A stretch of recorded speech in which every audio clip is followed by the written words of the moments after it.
শিবির করলে বিয়ে করতে কোনো ধরনের বাধা আছে কিনা? এটা এমনিতে কেন মনে হয়েছে আপনার কাছে একটু এক্সপ্লেন করলে ভালো হয়। আমি 27 বছর বয়সে বিয়ে করেছি। খুব বেশি বিয়ে করার জন্য এই বয়সটা।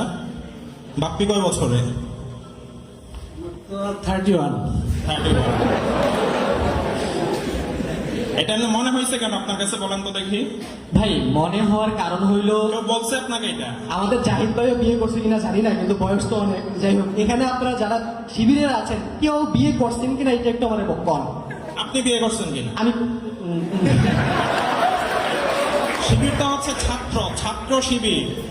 ছাত্র অবস্থায় বিয়ে করবে না ছাত্র থাকা অবস্থায়, এটাই তো স্বাভাবিক নাকি? না, আমরা আসলে থিওরিটিক্যাল অনেক কথা কইতে পারি, কিন্তু প্র্যাকটিক্যাল হইলো শিবিরের অনেক নেতাদেরকে দেরিতে বিয়ে করতে দিতে। এটার কারণ কি এটাই জানার জন্য। আমি একটু সংযুক্ত করতেছি। সংযুক্ত হচ্ছে, আচ্ছা, কেন্দ্রীয় সভাপতি বললে আশা করি আর বলতে হবে না।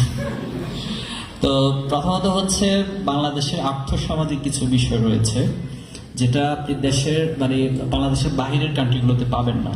তাদের কাছে যেমন ধর ওয়েস্টার্ন কালচার যদি চিন্তা করেন, তারা ফ্রি মিক্সিং বা অন্যান্য ইস্যুগুলোতে এত বেশি ইনভলভ, তারা আসলে বিয়ে অথবা বিয়ে না এই বিষয়গুলো তাদের মাথায় আসে না। আর ইসলামিক পার্সপেক্টিভে বা ইসলামিক ওয়ার্ল্ডে যারা আছেন তারা খুব কম সময় এবং দ্রুত বিয়ে করেন। তো আমাদের আল্লাহ সাল্লামের বিয়ে হয়েছিল 25 বছরে, আপনি জানেন। তো এটা একটা ভালো মানদণ্ড বাংলাদেশের ক্ষেত্রে হতে পারে বলে আমি মনে হয়। আর শিবিরের সবাই দেখতে বিয়ে করে বিষয়টা তা না। এখন হচ্ছে শিবিরকে একটা আপনি অ্যানালাইসিস করতে পারেন, আর একটা হতে পারে টোটাল বাংলাদেশের যে পার্সপেক্টিভ, অথবা বাংলাদেশের আর্থসামাজিকতা, অথবা আপনার চাকরির যে বয়স, বিসিএস এর অ্যাপ্লাই করার যে সিস্টেম আমাদের এখানে আছে, সবকিছু মানে সবকিছু আপনি যদি কম্পারিজন করেন তাহলে আপনার কাছে যে কোশ্চেনটা রেজ হচ্ছে সেটা 100% সঠিক না। তবে হ্যাঁ, কারো ক্ষেত্রে হয়তো দেরি হয়, বাট আমি প্রত্যাশা করবো যে সবাই তাড়াতাড়ি বিয়ে শাদী করে। ভাই আর একটু সংযুক্ত করতে চাই, আমরা ছাত্রলীগের সময় দেখছি তারা তাদের গার্লফ্রেন্ড থাকতো, ছাত্র দলের সময় অনেকের গার্লফ্রেন্ড থাকতো, কিন্তু শিবিরে তো স্যার গার্লফ্রেন্ড চর্চা অনেক, তাইলে এই জায়গাটা একটু কেমন হয়ে গেল না?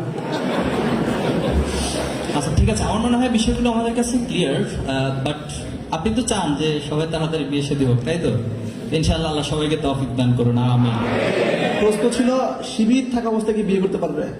আমাদের তো শিবির থাকা অবস্থায় অনেকে বিয়ে শাদী করে। তো সেটা যেটা নিয়ম হচ্ছে যে যারা সদস্য তারা কেন্দ্রীয় সভাপতির কাছ থেকে অনুমতি নিয়ে বিয়ে করে। আর জি, ও আচ্ছা, এটা সাংগঠনিক সিস্টেম। এখানে আপনাকে সাংগঠনিক সিস্টেমের মধ্যে তিনি অনুমতি নেন এবং অনুমতি দেওয়া হয়। তা আমি যদি আমার পার্সোনাল এক্সপিরিয়েন্সের কথা বলি, এবছর আমার কাছে টোটাল এই পর্যন্ত 10টা বিয়ের অনুমতির কেস আসছে, আমি 9টাকে অনুমতি দিয়েছিলাম। ভাই আপনি তো সভাপতি, আপনি কার কাছে অনুমতি নেবেন বিয়ে করার জন্য? আচ্ছা, তা আমি অনুমতি নিব হচ্ছে কার্যকরী পরিষদের কাছে।